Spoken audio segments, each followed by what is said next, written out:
Good afternoon everyone. मेरा नाम अरमान अली है। पहले तो मैं दानिश का शुक्रिया अदा करना चाहूँगा कि आज मुझे यहाँ निमंत्रित किया, और मुबारकबाद दानिश और पूरे रेडियो उड़ान की टीम को आज के कन्वेंशन के लिए। कभी भी कोई ज़रूरत होती है हमको जिससे डिसेबल लोगों के बीच में डिसेबिलिटी की कोई इन्फॉर्मेशन देनी हो, तो पहला नाम दानिश का ही याद आता है। और थोड़ा सा आप लोग अगर शांत हो जाएं तो थोड़ा सा ध्यान दीजिए प्लीज। दानिश वो पहला व्यक्ति था जो मुझसे टेलीफोनिक बात किया before I move to Delhi. NCPDP का जब एग्जीक्यूटिव डायरेक्टर मैं बनूंगा या नहीं बनूंगा, अभी उसी पे बात चर्चा चल रही थी। दानिश का फोन आता था। मरहूम श्री पिंचा जी ने दानिश के साथ इंट्रोडक्शन कराया। फिर दानिश बराबर बात करते रहे, सवाल पूछते रहते थे मुझसे। और जब मैं फाइनली एनसीपीडीपी ज्वाइन किया, पहला मेरा इंटरवेंशन था नेशनल एजुकेशन पॉलिसी को लेके। और दानिश ने एक दिन फ़ोन करके बहुत सवाल पूछे कि आपने ऐसा क्यों किया, ऐसा क्यों किया, ऐसा क्यों नहीं है, वैसा क्यों नहीं है। तो फिर तब से इसके साथ जान पहचान है, और हमेशा हमारे तरफ से कोशिश रहता है कि किसी न किसी तरीके से एक पार्टनरशिप रहे रेडियो उड़ान के साथ। और he has always come forward and helped us. Fellowship जब हमने लॉन्च किया, हमारे 25 फेलोज है। आप लोगों को पता हो कि जो खुद युवा हैं, विकलांग हैं, अलग अलग मुद्दे पे काम करते हैं। एक फेलो का ये भी मुद्दा है जो आज दानिश ने इस बहुत खूबसूरत प्ले के जरिए से एक्सप्रेस किया। Assault of people with disability, sexual assault, उसका कोई डेटा नहीं है, एक सेंसिटिविटी नहीं है। आई थिंक इस तरह के हर और बहुत सारे मुद्दे हैं जो रेडियो उड़ान ने कवर किया सारे 25 फेलो के साथ। बहुत टाइम स्पेंड किया है दानिश ने। सो एक तो तहे दिल से शुक्रिया अदा दानिश एंड रेडियो उड़ान का for doing what you do. आज मैंने पूछा अभी दानिश से कि मैं क्या बताऊं आप लोगों को, क्या बोलूं मैं। तो दानिश ने कहा कि आप बताइए मैनिफेस्टो के बारे में। तो आप लोगों में से कितने लोगों को पता है कि एनसीपीडीपी और नेशनल डिसेबिलिटी नेटवर्क और 10,000 से ज़्यादा विकलांग लोग और संगठन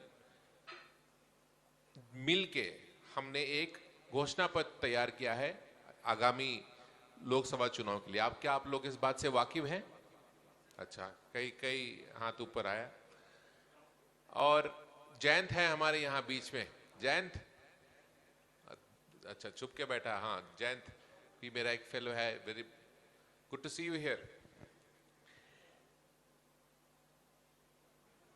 तो मेरा ये मानना है कि विकलांगता एक राजनीतिक समस्या है।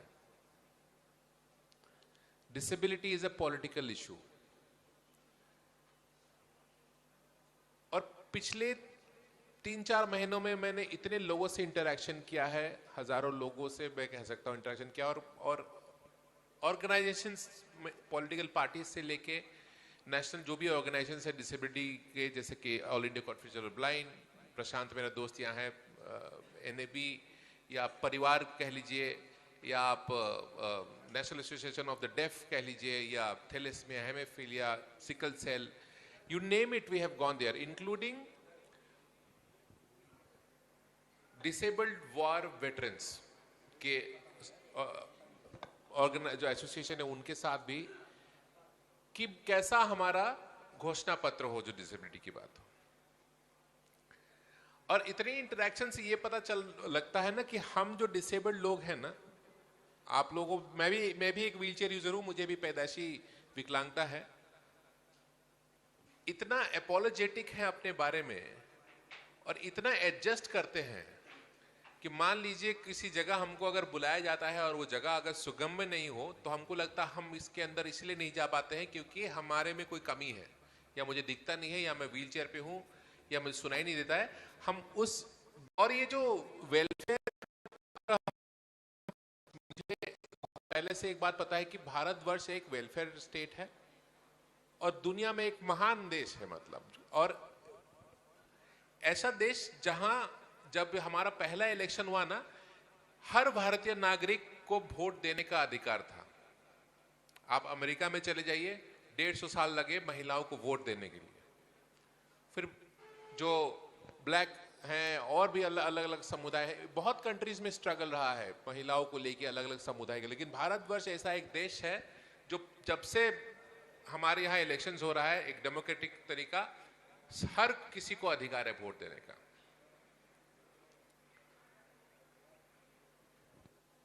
और India is a welfare state,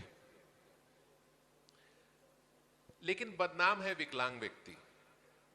क्या है कि सरकार आपके लिए बहुत कुछ कर रही है।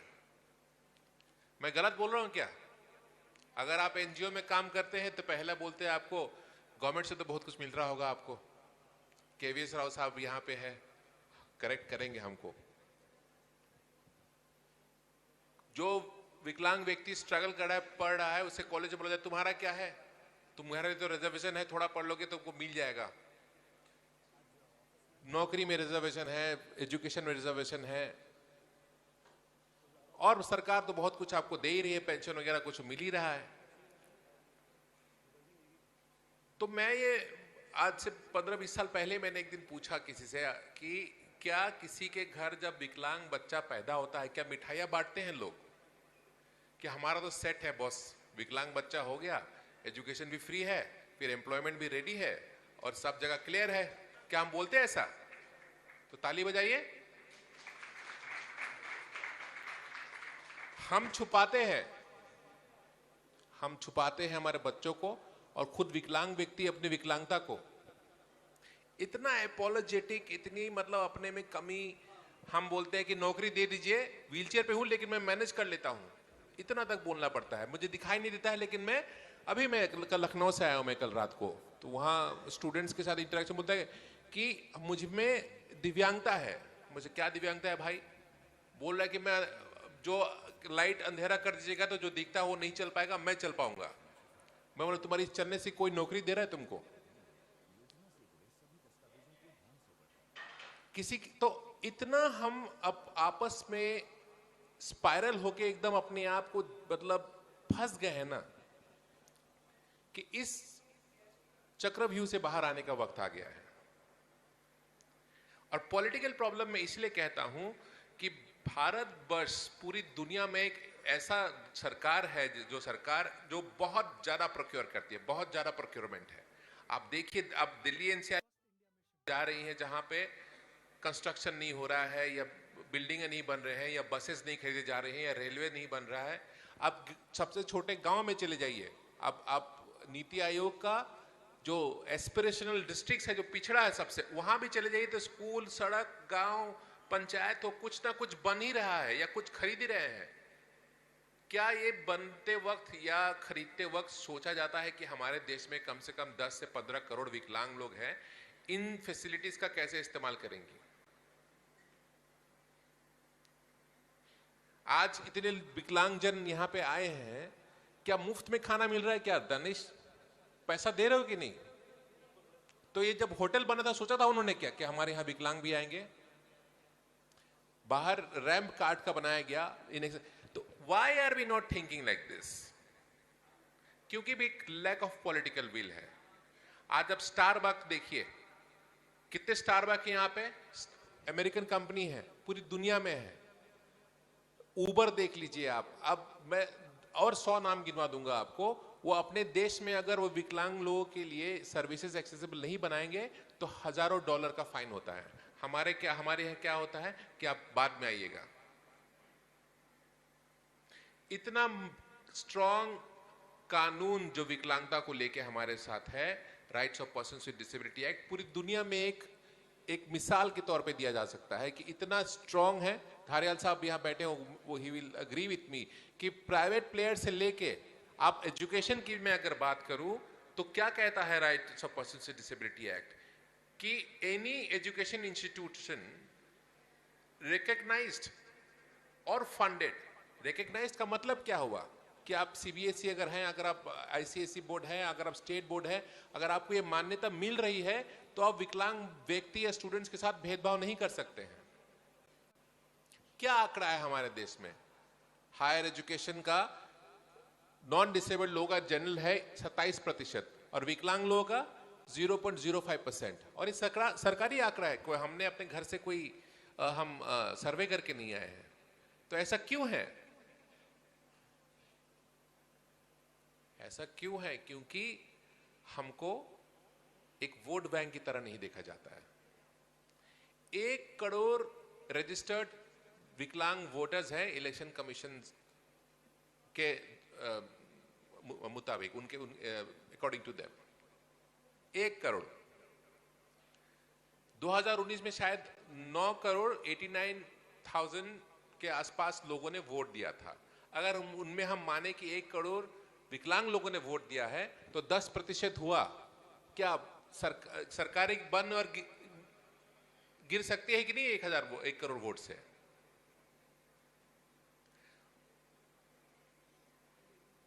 %10 is a large margin. And value क्या आउटरीच है हमारे पास? क्या आउटरीच है जब सरकार अपना मैनिफेस्टो बनाती है? क्या आउटरीच है कि क्या हम टैक्स नहीं दे रहे हैं? क्या हमारे परिवारजन टैक्स नहीं दे रहे हैं? क्या प्रोडक्ट सर्विस खरीद रहे हैं तो उसे पैसा दे रहे हैं कि नहीं? जीएसटी हो, टैक्स हो, इनडायरेक्ट टैक्स हो। लेकिन जब पॉलिसीज फ्रेम होती है तो डेवलपमेंट का हिस्सा नहीं है विकलांगता, वेलफेयर का हिस्सा है। और रैंप बना देने से और एक बाथरूम एक्सेसिबल कर देने से कोई भी सर्विस या प्रोडक्ट एक्सेसिबल नहीं होता है। और मैं ये कहना चाहता हूं, और कर सकती है कि नहीं? जो विकलांग नहीं है कर सकते हैं, लेकिन विकलांग व्यक्ति एक लेबर मार्केट में, जॉब मार्केट में पार्टिसिपेट नहीं कर पाता है क्योंकि उसके मुताबिक कुछ बना ही नहीं है। किसी में कोई हुनर है, पढ़ लिख लिया, तो उसको अगर नौकरी अगर यहां से बोले कि तुम पुणे चले जाओ, वो जा पाएगा व्यक्ति? क्या आप कोई भी एमएसएमई हो या एसएमई हो, कोई भी व्यवसाय करना चाहते हैं आप, क्या सुविधाएं हैं? आपको 500, 100, नागालैंड में 300 रुपए मिलता है पेंशन, मिजोरम में 300 रुपए मिलता है पेंशन, और 300 रुपया मिजोरम में मिलता है 2000 लोगों को। और 2001 अगर उसमें करना चाहते हैं तो जब एक व्यक्ति उसमें मर जाता है तब उसमें नया नाम शामिल होता है। ये तो कानून है। तो हम अपने साथ ऐसा मजाक क्यों कर रहे हैं? क्या इस देश का हम सेकंड क्लास नागरिक हैं क्या? ये 3 ट्रिलियन इकोनॉमी क्या हमारे बिना बनेगी क्या? तो इस विकसित भारत में हम क्यों नहीं योगदान देते हैं? हम क्यों इस महान देश की ग्रोथ में, इसके डेवलपमेंट में हमारा क्यों योगदान ना हो?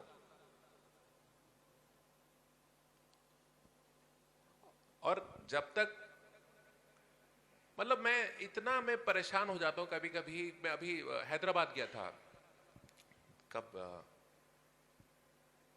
2 तारीख को, परिवार का 29th एनुअल जनरल मीटिंग। 300 से ज्यादा ऑर्गेनाइजेशंस हैं, परिवार, पेरेंट्स एसोसिएशन।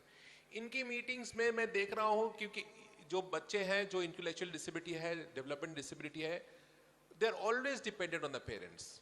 इतना बड़ा एक स्ट्रेस, एक चिंता है इन परिवारजनों की कि हमारे बाद कौन? इन माँ बाप सोचते थे हमारे बाद कौन? तो इनके सेशन में ये लोग बात करते हैं कैसे पैसे बचाते हैं हम कैसे ट्रस्ट खोले, कैसे अपॉइंटमेंट करें गार्डियन को, कैसे हमारा बच्चा सेफ रहे, कैसे हमारी बच्ची सेफ रहे। सरकार क्यों नहीं सोच रही है ऐसा? क्यों नहीं? मतलब कितना बजट है? किसान को भी पेंशन मिलता है 6,000 रुपये साल का। कितना बजट है आप लोग को पता है? आप लोग जानते हैं? बोलिए, कुछ जानते हैं कितना है? 70,000 करोड़ दानिश, 70,000 करोड़।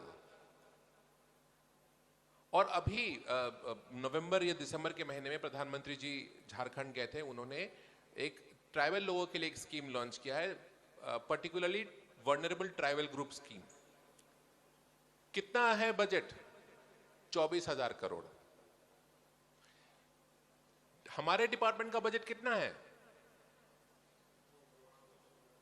1200 करोड़। और 1200 में 1000 खर्चा होता है, 200 करोड़ वापस चले जाता है।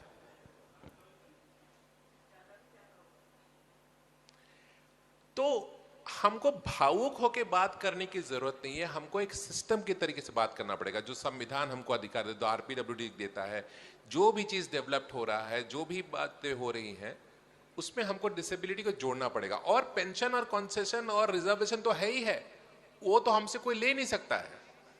और आने वाले समय में तो प्राइवेट सेक्टर में रिजर्वेशन आएगा, उसमें भी पीछे नहीं रहना है। तो युवा जो विकलांग है वो क्या करेगा?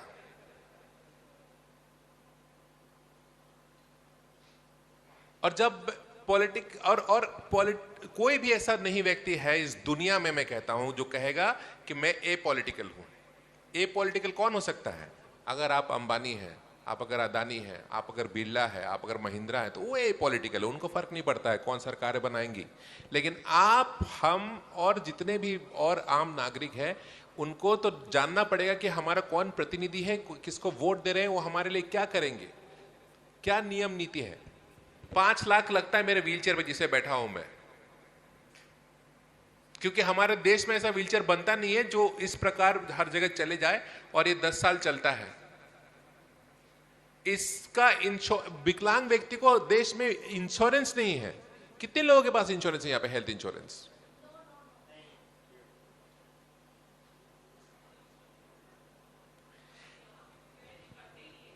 हाँ, अमर तुम भी छुप के बैठे हो क्या?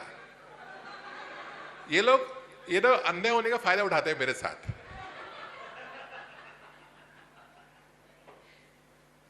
आयुष्मान भारत में विकलांग लोग क्यों नहीं है?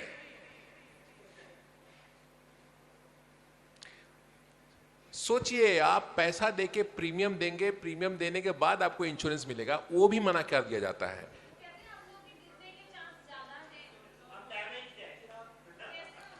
तो आप लोग चुप बैठे रहते हैं।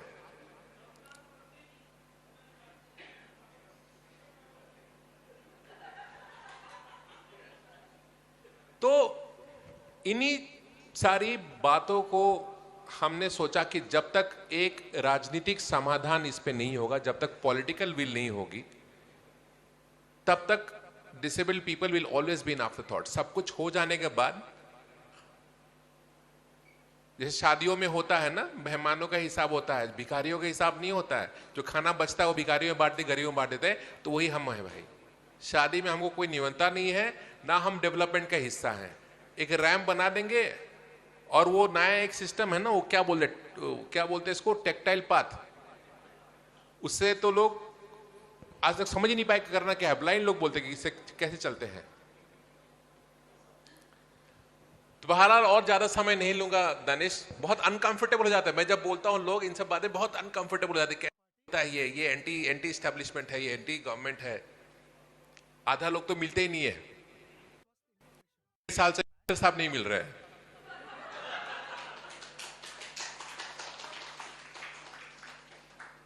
अभी पत्र तो लिख ही रहे हैं। अभी एक पत्र लिखा हुआ हमने प्रधानमंत्री को भी बोला कि मिनिस्टर साहब नहीं मिल रहे, आप तो मिल लीजिए।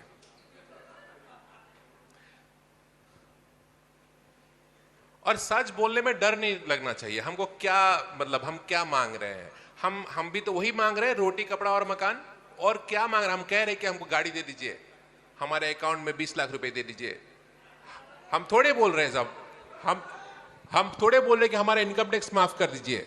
हम कह रहे हैं कि हमको शिक्षा, रोजगार और आजादी से हम एक जगह से दूसरी जगह चले जाएं, और जहां जिस चीज को, जिस सर्विस को, जिस प्रोडक्ट को खरीदने के पास हमारी औकात हो, वो हमारे लिए बनाई जाए। वो भले उबर हो। हरियाल साहब बैठे हैं यहाँ पे, मेरा उबर के साथ उन्होंने ही सुओ मोटो केस किया था जब मैंने उबर ने मुझे निकाला। भले उबर हो या जोमेटो हो, स्विगी हो, पेटीएम हो, जो भी, या नेटफ्लिक्स हो, कुछ भी सर्विस जो डिजिटल है या फिजिकल है, इट डजंट मैटर। जहां हम पैसे देके कर रहे हैं वो हमारे लिए बनाई जाए, हम एडजस्ट नहीं करेंगे। 10 मांगे हैं इस मैनिफेस्टो में। सबसे पहले हमने कहा है कि बजट में, पूरे बजट का 5% बजट विकलांग लोगों को दिया जाए। आर्टिकल 15 जो संविधान का है उसको अमेंड करके उसमें विकलांगता को जोड़ा जाए। एक्सेसिबिलिटी की बात कही है, पॉलिटिकल पार्टिसिपेशन की बात कही कि प्रेसिडेंट से नॉमिनेटेड जो अपॉइंट होता है राज्यसभा, उसमें विकलांग व्यक्ति को लिया जाए। पॉलिटिकल पार्टीज में मौका दिया जाए। 1 नेशन 1 पेंशन की बात कही है कि 5,000 रुपया मिनिमम हर स्टेट में हर जगह होनी चाहिए। एन अन्य डिमांड इस तरह है, दानिश शेयर करेंगे बाद में, डॉक्यूमेंट हमारे वेबसाइट पर भी है। तो मैं तो और ज्यादा वक्त आप लोग का इस सेलिब्रेशन में मूड और ऑफ नहीं करूंगा, भंग नहीं डालूंगा आपके इस बहुत अच्छा जो चल रहा है। मैं चाहता हूं कि आप लोग ज़्यादा से ज़्यादा लोग जुड़े। एक हमारे वेबसाइट पे भी है और दानिश भी शेयर करेगा, एक फॉर्म है जिसमें आप अपना फीडबैक दे सकते हैं कि आपको और क्या चाहिए। जितने ज़्यादा नंबर जुड़ेंगे, जितने ज़्यादा लोग आएंगे साथ में, इतना स्ट्रांग होगा। मैं नहीं कहता हूँ इस 2024 इलेक्शन में हमारी बातें या हमारी मांगे मान ली जाएंगी, बट 2027 में यूपी का इलेक्शन है और दूसरी जगह इलेक्शन है, 2029 में फिर इलेक्शन है, फिर 24 में 34 में होगा। लड़ते रहना पड़ेगा। और अगर आप लोग इस बात को समझ लें कि विकलांगता एक राजनीतिक समस्या है, एक पॉलिटिकल विल है जो नहीं है डिसेबिलिटी को लेके, तो बढ़िया रहेगा। फिर तो इन्हीं बातों के साथ एक बार फिर दानिश और पूरी टीम को बधाई देते हुए आज के कन्वेंशन के लिए बहुत बहुत शुक्रिया, मुझे आपने यहाँ बुलाया। Thank you so much.